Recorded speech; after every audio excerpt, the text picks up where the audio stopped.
Video کو like کر کے آگے شیئر ضرور کر دینا۔ کھیلنا بھی تقوی کے خلاف نہیں۔ کوئی کھیل جس کی اسلام اجازت دیتا ہو تقوی کے خلاف نہیں ہے۔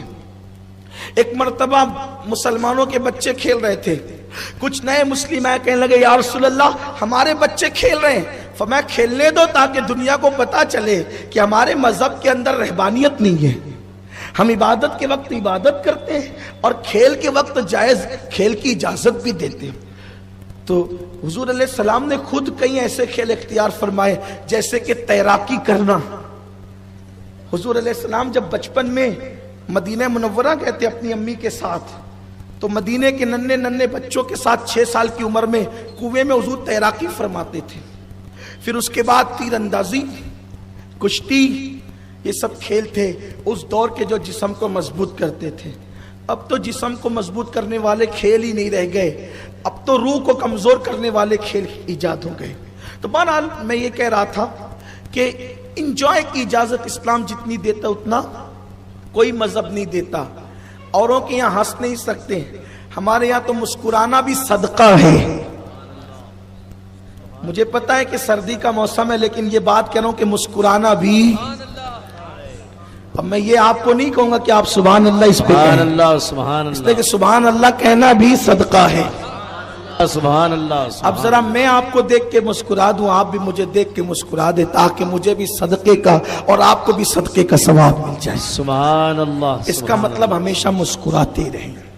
منہ بگاڑ کر رہنا مومن کی شان نہیں ہے، ہونٹوں پہ تبسم رکھنا یہ ایمان والوں کی شان ہے، اور میرے نبی کی شان ہے جس کی تسکین سے روتے ہوئے ہنس پڑے، اس تبسم کی عادت پہ لاکھوں سلام۔ سبحان اللہ سبحان اللہ۔ بات دور نکل گئی، حضور کی جو محفل ہوتی تھی نا اس میں اتنی آزادی تھی کہ زمانے جاہلیت کے واقعات بھی بتائے جاتے تھے تو اس میں ہنسی مذاق بھی ہو جاتی تھی، زمانے جاہلیت کے شعراء کے اشعار بھی پڑھے جاتے تھے۔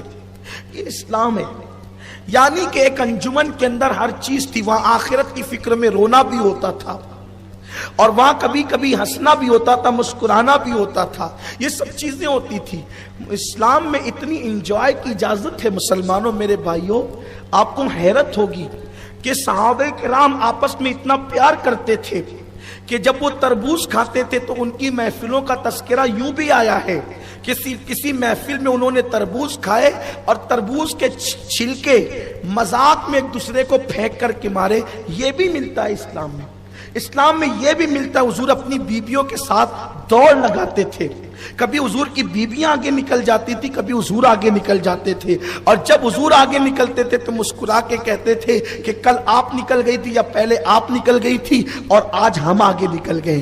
یعنی یہ اسلام ہے۔ اسلام کی تعلیم کتنی عظیم ہے، تو ہم نے دین کو صحیح طور پہ پڑھا نہیں، سمجھا نہیں، سمجھنے کی کوشش نہیں کی، اور ہم نے جو ہے وہ معاذ اللہ اپنے طور پہ دین کو مشکل کرنے کی کوشش کی۔ تو میرے پیارے آقا صلی اللہ علیہ وآلہ وسلم کے دیوانوں بات دور نکل گئی۔ تو میں یہ جو بات کہنے کے لیے چلا تھا کہ اسلام کے اندر جو ہے وہ مشکل نہیں ہے، اسلام آسانی کی بات کرتا ہے، اور اسلام جو ہے وہ آزادی دیتا ہے۔ اسلام تمہیں بتاتا ہے کہ کرنا کیا ہے، تم دوڑ سکتے ہو، تم بھاگ سکتے ہو، تم جو ہے وہ جائز کھیلوں کو کھیل سکتے ہو۔ تو اسلام کے قریب آؤ، دین کے قریب آؤ، دین کو سمجھنے کی کوشش کرو۔